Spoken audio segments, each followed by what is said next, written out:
Good afternoon, Coolest Coast, and happy St. Patrick's Day. It's time for coffee with Kristin and Tina. Good afternoon, everyone. Welcome to this episode, the St. Patrick's Day episode of Coffee with Kristin and Tina.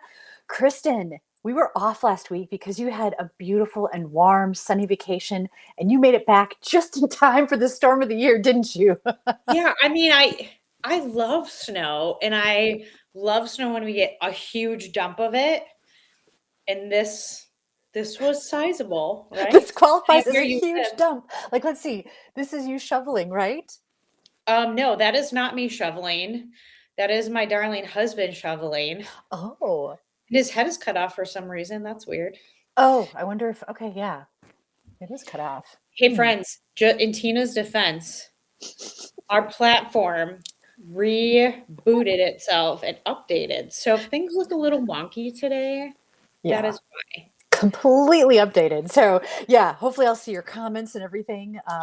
But yeah, so Right. Kristen, we were just absolutely buried. Like this is a table, a regular table that you'd sit at with chairs, not one that you would kneel I at. know. Yeah, I mean, it's super fun. I mean, just, by itself, we probably easily have 18 or 20 inches, but then the drifting makes some of those spots so, so deep and so cool. And our friends north of here absolutely got way more dumped on us. Yeah, thank you. I saw this on Facebook this morning from Fox 11. 35 inches in Spalding. I mean that is, like half my height in snow. And that just means a drop. That's not even counting the drifts or anything, That's right? correct. Yeah, or like trying to clear it and get it out, right? Yeah. So yeah, kind of a historic snow. I think something, we talked about it, like our kids will probably always remember this big snow and in getting back. So My mom mentioned to me that it's the second highest snowfall since they started keeping records. really, So I haven't verified that, but that's what she told me. So I'm repeating it without verifying it. yeah. I mean, I'm thinking back, and I don't remember what year it is, but one year around Doug's birthday, I think it was his birthday is April 16th. I want to say it was like the 15th of April. We got a huge storm. And I remember that being a lot of snow. It might have been more in the 12-inch range, but it was especially weird because it was April. Oh, yeah. But probably not the quantity. I don't think it was quite this deep, but it was a lot of snow. I do remember that. And it really was a fantastic storm to just like watch and to see it develop. And like it did crazy things on the windows. I started thinking, oh my Yeah, gosh, the whole house is going to be buried. I Um, know. I know. And yeah, like it's snowing through the screen. Thanks, Chris. 2018. That feels right. I was thinking pre-COVID, BC, the other BC. But yeah, the snow through the screens and the windows iced over and yeah, that's such a great shot. Like, wait, is that snow up the windows? Are we, buried in? Um, I also think I don't know about for you guys. We live just outside the city, so we have WPS for gas and electric. And while we're fortunate at our home that all of our electricity is buried, there are a lot of above power lines. So when the storm and the winds get up as high as they did, we were just praying that our power stayed on. did it stay on? Yeah, I mean, we had some blinks throughout the night where the lights kind of went down and came back on. One time, our refrigerator recognized that it had shut off and it was beeping to let us know that we had lost power at some point, but it never went off for an extended period of time. So, I mean, I just waking up even Monday morning being like, the fact that we didn't lose power all night just is a blessing in itself. It makes me thankful. Oh, So, 100%, right? And I think that's why we can say the storm was enjoyable if you had a safe, warm place to enjoy it from, right? And the fact that we had notice, so like you could maybe stock up on extra food and just, plan ahead. Nothing is happening on Monday. Even this morning, like canceled early morning appointments, not knowing whether or not we'd be plowed out, right? So right. Yeah, and I think, like we were coming back from vacation and we came back a day early. So instead of getting in on Sunday at 2:30 in the afternoon in Milwaukee, then having to drive home, we switched our flight so that we could do that on Saturday. and you knew So the storm was coming, that's why? yeah, I Okay. woke up on Thursday morning in Tucson, Arizona, It's like 70 and sunny there. It's dry heat. It feels amazing. Like it's 75 and you put a sweatshirt on because it's a weird kind of thing, but the sun is warm. And I woke up and I said, Doug, I'm seeing 20 to 30 inches. And he is like, what? And I'm like, I think we need to change our flight. Because I was supposed to have a commitment today that like I needed to be back in person for. And so I'm like, I think we've got to change our flight. And he's like, yeah, I think so. So we came home a day early. And yes, does it stink having to leave a beautiful, sunny, warm location to come home to a blizzard? Yes. But I feel so thankful. We had totally uneventful travels. My mom had our house totally stocked with groceries and actually stayed until this morning, which was so fun. She was with us Yeah. for 10 days. Sleepover. We had sleepovers. It was so great. And I think it was so smart that you thought about the weather ahead of time because traveling on Saturday, there was like no indication of what was about to happen. You would have Yeah. just never even thought it was kind of sunny, Well, kind of nice. right. I mean, we had perfect highway conditions. Like we even got home and got settled in and it was like 6 o'clock and we're like, okay, well, where's the snow that's supposed to, we're getting a little snappy with ourselves. And then, even Sunday morning we woke up and we are like, oh shoot, did we make the wrong choice? There's only a couple inches out there. And then obviously the end of the story. So Yeah. Yeah. And it would not be fun to get stuck out in this, or I imagine just a backlog of travelers as flights got delayed and things like that. absolutely. So Absolutely. tell us about 75 degrees. Some of the days it was even warmer that. So we spent the first 4 days or so.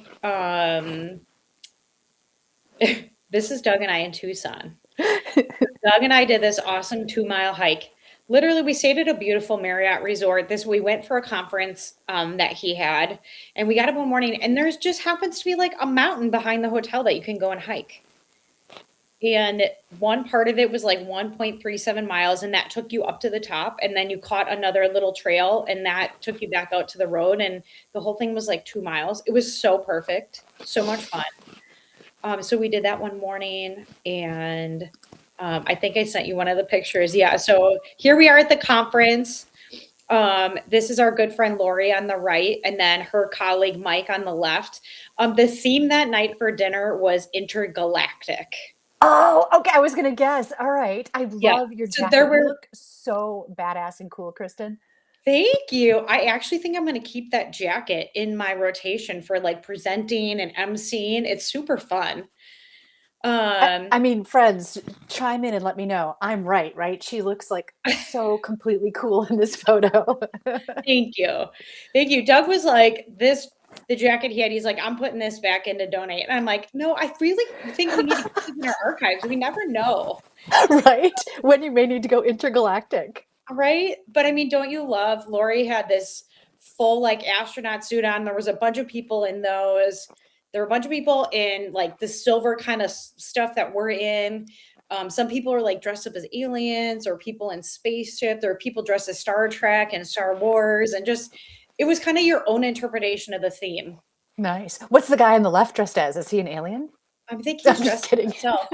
He's there so Whipfly is a local company. They have an office in Green Bay, and so he was there representing the company. Not clearly, you can see the guys on the left. They're in the back. They're not dressed up either.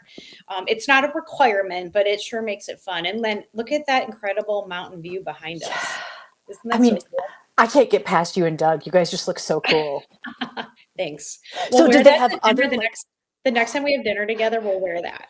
awesome. I don't know if I have anything that would stand up to that. Did they have like other intergalactic kind of activities or things that tied in? They did. So that night, they had a robot that came out, like, the people that go on stilts. It was like this really cool robot.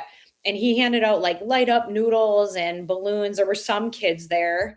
And he was dancing and doing stuff. They had stargazing there. So you could do that and music and, just it was fun. So cool.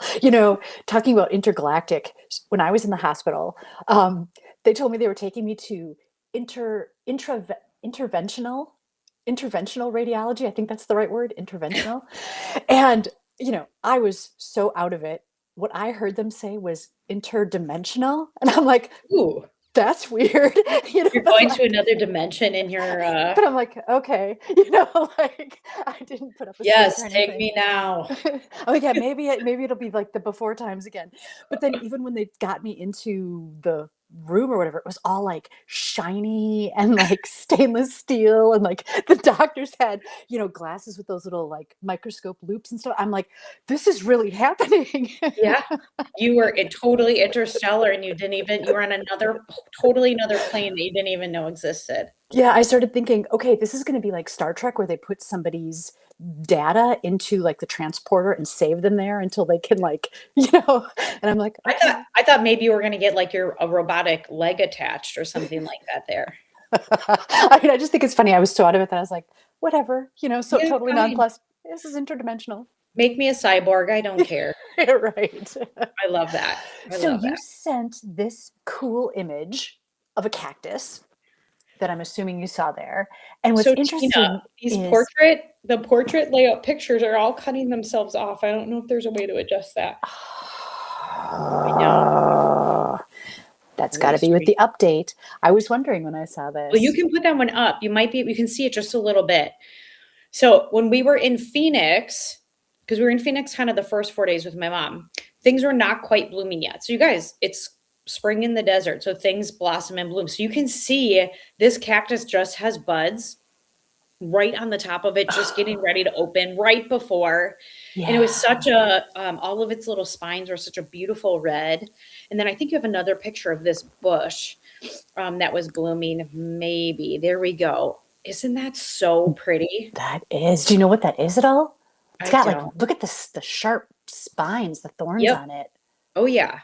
Everything is a little spiny in the desert, but yeah, things were starting to kind of pop open there. It was just cool because, a lot of Arizona is brown.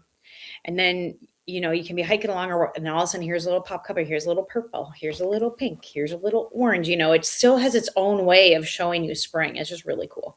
So what's interesting is this picture of the cactus, right? Before you went to Arizona, you guys went to the domes and you We had did shared this picture.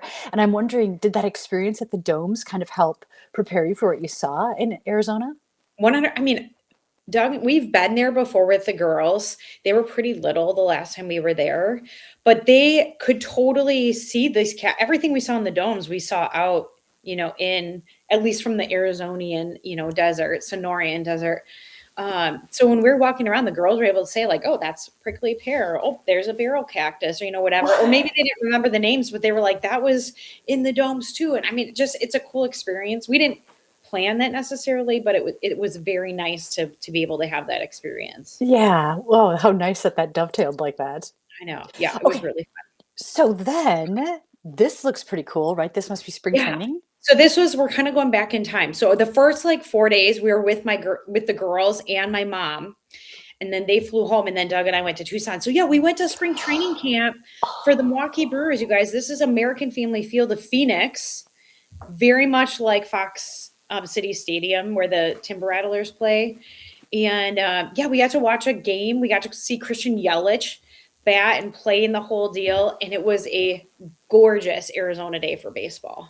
What? Okay, so tell us. So you had some days with your mom and the girls, but you also just had some just couple time? Yeah. That's Yes. amazing. Yeah. So Saturday after the women's summit, this is how far back in time we have to go to. We didn't even talk about the women's summit yet. Oh my gosh, which was amazing. Okay. I know. So we left right from the women's summit on the 7th and went right down to the airport and flew to Phoenix. So we woke up on Sunday morning in Phoenix. And so we had 3 full days there, and then we put my mom and the girls on an airplane on Wednesday last week and got them settled in. And Grace, my infinite traveler, we talked about this last time, totally between that and just a little bit of helpers along the way, totally nailed the whole thing. They did it all on their Awesome. own. Yep. And then so we took them to the airport and packed up our stuff. And then Doug and I drove about an hour and a half south to Tucson. And then we stayed down there for a couple of more days for his conference. So Oh, yeah, really, gotcha. it was really special. It was very, very nice. So that's how your mom then was able to stock the house with food before you got home too. That's I get right. it. Yeah, she was back with the girls. She was back with the girls on Wednesday, and they had on a pretty uneventful travels also. So, I mean, just that's all just a blessing. I'm just thankful that things went smoothly. Yeah, for sure, with all those logistics. So Yeah. then what about this rainbow jello? This is how my mom and Nora spent their day on Saturday preparing for the blizzard. Oh, It took them like 2 hours to make this. Isn't that the most perfect jello you've ever seen? it's so pretty. So, It's okay, so how do you do this? So you have to like make one layer at a time, and then do you make each layer on top of the next? And what's the white stripe in between? okay. Yes, you have to make each layer and then you let it firm. Now you put a little bit of extra gelatin. I think you put an extra pack of gelatin in each one so the layers are extra firm and they get solid pretty quick. So they would like do grape on the bottom. While that was chilling, then they mixed up it's sweetened condensed milk with gelatin in it. And then when you mix that up, that makes enough for 2 layers. So then they would pull the grape layer out, put a layer of white in, and then they would have the next jello. You have to let the sweetened condensed milk get firm. Then you do the next layer of jello. Then you do the next layer, and you do this on and off for 2 hours or however long it takes you. They were pretty efficient with their time, I think. So yeah, they spent Saturday. We've been talking about this jello. Grace made it one time, and I think it's so appealing to the eye. Yeah. So we were joking that we're gonna start like a jello station at the farmer's market. I mean, think about like on a hot summer day and you see this beautiful, like rainbow colored, and you know it's I going to be know, cool. right? Yeah. I mean, the girls were like, they could, because it's firm enough because of the extra gelatin, they were like pulling it out and eating it like a sandwich. Oh, Or pulling the layers apart and eating. There's all different ways you can eat this. But it was delicious. And then we put Cool Whip on it on Saturday and Sunday, and then we ran out of Cool Whip. And I happen to have a half a container of whipping cream here. So last night I made homemade whipping cream so that we still had whipped cream for the jello. is there nothing you can't do, Kristen? There's a lot of things I can't do. You know, Food is speaking of sweet treats, we use a rice cooker quite often. We love Japanese rice. We mm, discovered that there is a cake setting on the rice cooker. And I said, Jason, that must mean we can make a cake in the rice cooker. So we'd never even considered like making anything other than rice. And so we looked right. it up. And last night he made a little lemon sponge cake. And I was like, this is amazing.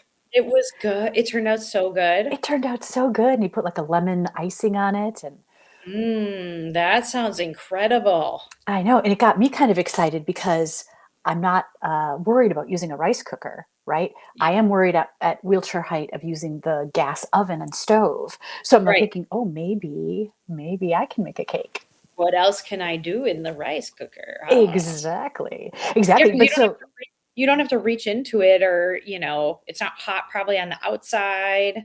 yeah, I could set it on the table and do any mixing or whatever has to happen. Yeah, that's awesome. I mean, I would you have cake. a Who would picture have of it? I thought? wanna see what it looks like. Oh, do you know what? I did not put a picture in the program, but I do have a picture. Can you see?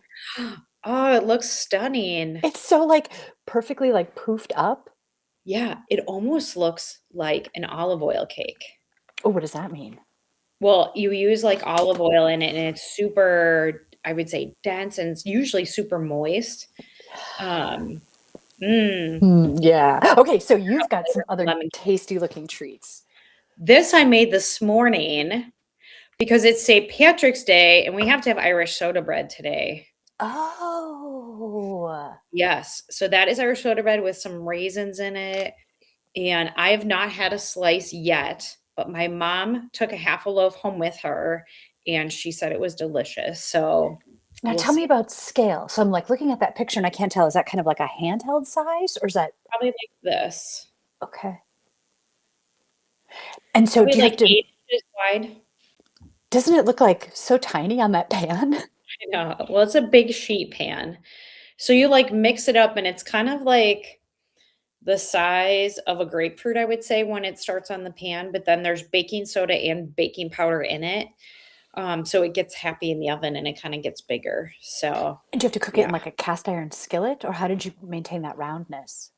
No, it baked right on that baking sheet and it just kind of Oh, got a little bit wider and it, got higher, but it kind of kept its circular shape all by itself. oh, it didn't need to be contained. Interesting.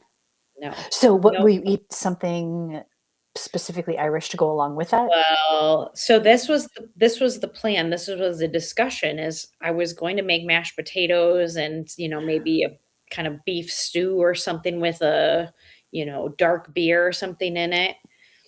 And then last night, because we were home and my mom was here, we had like this huge dinner. We had like mashed potatoes and sauerkraut and corn and broccoli, and we roasted pork tenderloins, and I made rolls yesterday, right? So then I was like, what should we have for dinner now? Like we did all these things yesterday. Darn it, And dinner Doug happens every single day, doesn't it? I know. And Doug is like, tacos. And I'm like, yes, that's very Irish. We should definitely have tacos. So so I we're mean, it just is probably Tuesday, eat so it that works.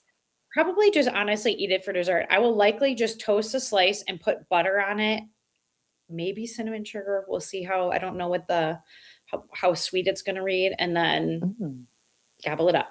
Now, if you're looking for a loaf because you don't wanna mess with making it, it's very quick to make, by the way. I would say Piggly Wiggly right down the road from you has the next best loaf of soda bread. Ooh, is that something that they have just for the holiday, or is that something they usually They have consistently it have? year round there, and it's good. You gotta get the coarse they have coarse sugar on the top of theirs, and it's so good. So, does that mean it's kind of sweet? It is sweet. It has brown sugar in it, and it has buttermilk in it. So it's a Oh, kind of denser, reads a little bit sweet. Yep, it has raisins in it. You can put caraway seeds in it. I do not want that in my soda bread. I want the raisins and the sweet. So, yeah. nice. Okay. All right. Well, then, what is this? Ugh, this is my indulgent treat. We were downtown Phoenix. Grace was online. You know how you travel and then things pop up in your feed of where you are? Oh, Grace was online and she must follow a lot of bakers and things. She kind of has aspirations maybe to be a pastry chef. And she found this bakery in downtown Phoenix that has these incredible bakery items. And so I got a chocolate filled croissant. mm. And you can see if those lines, you guys, that's butter and flour just being like pulled and made into gorgeous layers on the inside of this croissant. It was so good. And it had dark chocolate in it.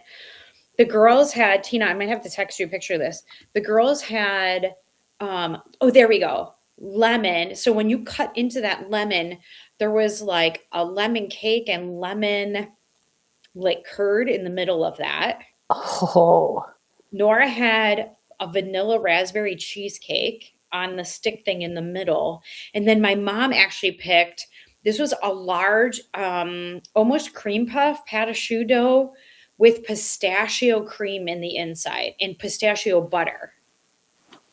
and are those all kinds of the things that Grace is interested in making? I think so. I think she's kind of interested in it. We'll see. We'll see what happens. Okay, so tell me again about the lemon pieces. I Yes. are those actual lemon rinds, or is that cake that looks like a lemon? No, it was like probably white chocolate. I would say it was molding chocolate, molded to look like a lemon and painted. And then and I'm sorry, because I have a picture of it cut open that I'll send you, but it had all these amazing fillings in it. And then it had a very little red velvet cake sitting underneath it that was holding it in place. You know what's crazy is so you've got like this beautiful jello, you've got the beautiful bakery. Think about all of the time, right? You said like 2 hours to make that layered jello, and then think about how quickly it gets eaten. I know, it's just gone. Just like that, it's gone. They did not all of those things from that bakery were amazing. They were expensive. Somebody labored over them a long time, but they were good stuff. Yeah, yeah. Ooh, very cool. Well, I think you've got one more food picture here, which this looks really delicious. This is fine. So we had acai bowls Mm. at the Brewer game. How fun is that? Oh, So imagine you're sitting in the stands. yeah. It's like 78 degrees and sunny. It's hot, not terribly hot, but hot. And then you spot an acai truck all the way across the field. And then you're Yeah. like, yes, that sounds good. Yeah, we all had them. That was like ours. We're clearly getting old because that's what we chose to eat at the Brewer game. But, sunshine, heat, and fresh fruit, that all just goes together so well. It just sounds so refreshing. It was so refreshing. We were all like, "Oh my gosh, this is delicious." So, yeah, it was a fun treat. Nice. Okay, so I want to know then, tell me more about this incredible view. Okay, this is Dobbins Lookout. So we had planned, we hiked with the girls one morning, and Doug and I were planning on hiking on our own, but we really wanted my mom to be able to see just some of the incredible views and just, the mountains and the valleys when you're driving up. And so I found this lookout spot outside of Phoenix where you could drive all the way up the mountain and then do this lookout. So we got up there the same day as the Brewer game, got up there and just got a chance to catch these awesome views. And literally we snapped this picture and it started raining and the wind came in and kicked dust up and we had to like drive right back down, but it was Oh, so worth it. Isn't this a great picture? it is. And you can see just forever, it feels like. Yes. Yeah. You can just you can see mountain ranges all around. You can see how many people live, like it's big around, but yeah, we are way up there. And so is that like the downtown straight behind you with the taller I buildings? don't probably I'm not exactly sure which way we took this picture, but I would guess, Tina, you're probably correct based on how big Phoenix is, that the taller buildings are likely downtown. Um, but I just just love the family pictures that you guys take. They're always so good. thank you. Thank you very much. Yeah, it was just really fun. And another family took pictures for us, which, when you're on vacation is just like the sweetest thing to not have all selfies. You know what I mean? Yeah. So, So wait, so I think I've got one more. Let's see. Oh, yep. this one is another great one. Yeah, so this was we hiked with the girls. We did this kind of mini hike, which was like a third of a mile, and then it turned from there into a double black diamond hike, which it was like rock climbing from this Oh, point on. And so we snapped this picture, and then Doug does not do heights, so he's like, absolutely not. I am not going up there. And the girls, we all kind of headed up, and then Nora actually got scared, so I ended up helping her back down and climbing back up to the top. But we did not go to the summit on this mountain. I mean, seriously, it was like hands and feet climbing, pretty straight up crazy stuff. wow. What a cool experience. And I'm glad Yeah. that it worked out safely. Wow. Thank you. Yeah, I told Doug, like, if it was just Grace and I, we probably would have kept going. But you have to be careful out there. Even now, you've got to have water and snacks with you, and you have to be prepared. Probably long sleeves if you're going to, keep. We were only out for about an hour, but it gets hot and it is sunny, and it kind of can tear you up real quickly. Wow. Yeah, I can definitely see the glow on your face, right? I know. Take me back. Hey, so, going back even before Phoenix, what's your takeaway on the Women's Summit? I've had like a week and a half now to think about this. Actually, has it been 2 weeks? No, a full week. And I already shared some information I learned there with other people mostly at the conference I was at. Because I ran into other women there, and I just think that's a really cool experience to have some takeaways and be able to put them to work right away. I think, one of the things is like that self advocacy and kind of paying attention and knowing your body. And I just even know like within of getting into Arizona, like a day, I could feel how much happier my body was getting some real sunshine. Oh, right. And so, I think that's a real thing and something I need to be aware of, whether that means like artificial vitamin D light or, planning a trip every January or February. I don't know what the right answer is quite yet, but I definitely recognize like, yeah, we're in the land of, coldness and gray days. And so So just even be having time to listen to my body, I think was pretty cool. Yeah. Um, I don't know. I just loved everything about this year. I thought it was really good.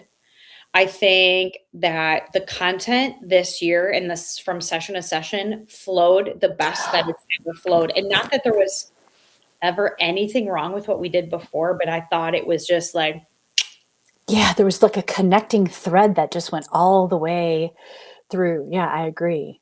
yeah. How about you? What would you Oh, add? I mean, I absolutely loved it. I felt filled up like I usually do, but even more so. And I can't identify why necessarily, except that the conversations were so important. One of the big topics was, this thread that carried through was women, the changes we go through in life, and how to be prepared for those so we're living our best life so that there's not fear or anxiety or like, am I going crazy? Right? Like, We're that's a real thing. suffering. We don't have to Yeah. suffer. Yeah, so that's a huge takeaway, and, the more we talked about it, the more I realized, I'm a voracious reader, you're a voracious reader. This topic, like, never comes up in the books we read. There's never a main character that's, like, dealing with any of those issues, right? I realized even just the term perimenopause, I had never heard until Lori Crawford mentioned it at our very first summit planning meeting 4 years ago. And Right. I'm like, "What does this mean? What's this peri in front of the word menopause?" You know what I mean? Right. Like, that's how untalked about these important topics are. So, Right. I felt really I felt so knowledgeable for my own self-care after that. Yeah, don't you feel so, like, armed and dangerous with this? Like, I can ask questions, I'm gonna tell people about it, I'm gonna watch out, doctor, I'm coming for you, I'm gonna ask about A, B, and C, and Yeah. yeah, I mean, I agree with you, I think, like, Lori's session and her being able to define, like, this is what paramount, this is what menopause, this like, just even the information she shared, here's symptoms of those stages, here's some things I experienced, what did you just the whole thing was so good. And some of the symptoms never would have associated with that change, right? So, I was like, "Oh, okay, this is really good to know that it's all Yeah. kind of this big package deal and that not every woman is gonna tick every one of those symptoms." Correct. I think one of those symptoms that, like, jumped off the page is, and I don't know, I think it's, like, a drying esophagus or, like, a narrowing esophagus, but, like, literally my aunt and my cousin and I have all had this. And a number of years ago, I wasn't even that old yet, I started choking on a piece of chicken, I had taken a drink and, like, started asphyxiating myself, and I passed out, and Doug did the Heimlich maneuver on me. And I would never, and this still happens, I still have to be very careful when I'm eating white meat. I would never have put that phenomenon happening with me in the last, Yeah. like, 4 to 6 years connected to perimenopause. But it's like, something that happens because your hormones are different. Yeah. Yeah. So, how Right. about you? What jumped off that list that you were like, "Wait a second, that was not on my radar?" Well, that one and also even just dry mouth. Like, Mhm. "Oh, what? Yeah. I'm not Yes. just extra thirsty for no reason." Like, Right. Yeah, that's a real I mean, I experience that at the gym in the mornings frequently and have always thought, like, I'm not drinking enough water. mhm. And Yeah, I guess the reason those stood out is because it's so far removed from, like, your lady parts, right? You know what I mean? Like the uterus, all that stuff is way down here. So like anything happening there, like, oh, okay, that makes sense. But like way up here, I just never considered that, oh, it is all a system working I together. was gonna say, and that's like progesterone and estrogen and testosterone go everywhere, not just down there. Hey, and Liz Workin, I really enjoyed her presentation too. And every day I do some PT at home as well, where I'm like lift different free weights. And like I was like, wait a minute, I think my heaviest weight is like 5 pounds. And then I started like criticizing myself, like that is just nothing. So I ordered some 10-pound weights. I'm like, that really does make a difference. So I'm like, Liz, yes. Yeah, Liz Worgan talked about lifting heavy weight. It's supposed to be an 8 out of 10. If 10 is, like, the hardest thing, you can barely do it, regular lifting should be at, like, an 8. And yeah, that probably means like if you're not doing anything, it might mean doing exercises just unweighted. But if you're using weights at home, it's probably time to order a new set. Yeah. Yeah, it really, I mean, when I first started, I was like, oh, okay, I definitely feel that difference. And then after a week of doing it, I'm like, all right, like I can get beyond just five. Like I'm at a set of 10. So Isn't it amazing how quickly your body adapts and how quickly you get strong? yeah. And how Crazy. quickly by not doing it, you get unstrong, right? That is correct. Also that. We also I would be beside myself if I were to not mention that you showed up to present overcoming adversity and you stood at the podium for the entire presentation. Can we just pause and Thank you. it was Thank you. awesome. That was a goal, right? I set that goal. I didn't know. Becky and I even had a secret code worked out. Like if I was struggling, she could get up and help if I needed it. We didn't have to invoke that at all. Isn't it amazing to have a wing girl that you know you can count on? Yeah, absolutely. That's so But cool. so yeah, thank you. Thank you for recognizing that was a new experience and a big achievement for me. You did such a great job. Tina had us in tears on multiple occasions during her presentation. It was so good, so heartfelt, really so actionable, right? You talk about your smidges, which we've talked about on the show before. We talked a lot about mindset, Yeah. and just really having a positive outlook and like it's going to be okay. And I think that can come through in so many places in life. That Yeah. serves us well. Thank you. Yeah, really the big takeaway is, today is not the end of your story. Today's Yeah, not the end of my story. Today's not the end of your story, right? Things can change. So don't get mired down in what you have to do today, thinking that's forever, because it doesn't necessarily mean it is. right. And one little teeny step towards a goal that feels super far away um, could be here sooner than you think if you just keep working at it just a Yeah. little. Yeah, you mentioned I stood. What do you think that was, like maybe a 35-minute presentation? I can remember in the early days of therapy being able to stand for 6 seconds, and that was a huge thing to celebrate. We're like, six, Right, that was so much better than 3 seconds, right? And like the right. day I hit 30 seconds was huge, right? So 35 minutes, Awesome. that goes It in the was smidge jar. yeah. Yeah, and I could see it. I mean, you stood up and your shoulders were like, "Ooh, yeah, I'm standing up. I'm up here. I'm doing it. I'm hitting my goal." Like it was really fun to see as a spectator. Aw, thank you. Thank you. Way to Well, go. I can't believe it, Kristen, but we have chatted our I St. Patrick's Day episode away. know. Thanks so much for having this conversation. You too. Enjoy your day. I think this is like officially the snowstorm is gone and it's time to get back to real life. Yeah.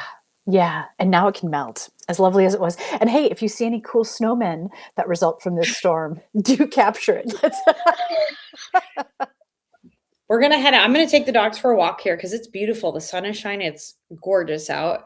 And then there was discussion about either a snowman building or sledding or something because we have to take advantage of this. You can't have Mhm. a good snow and not capitalize on it. But I did see, I think, 47 on Saturday. So enjoy it while it's here, friends. Yeah. So great to see you. Thank you so much for watching this episode of Coffee with Kristen and Tina. We'll see y'all next time.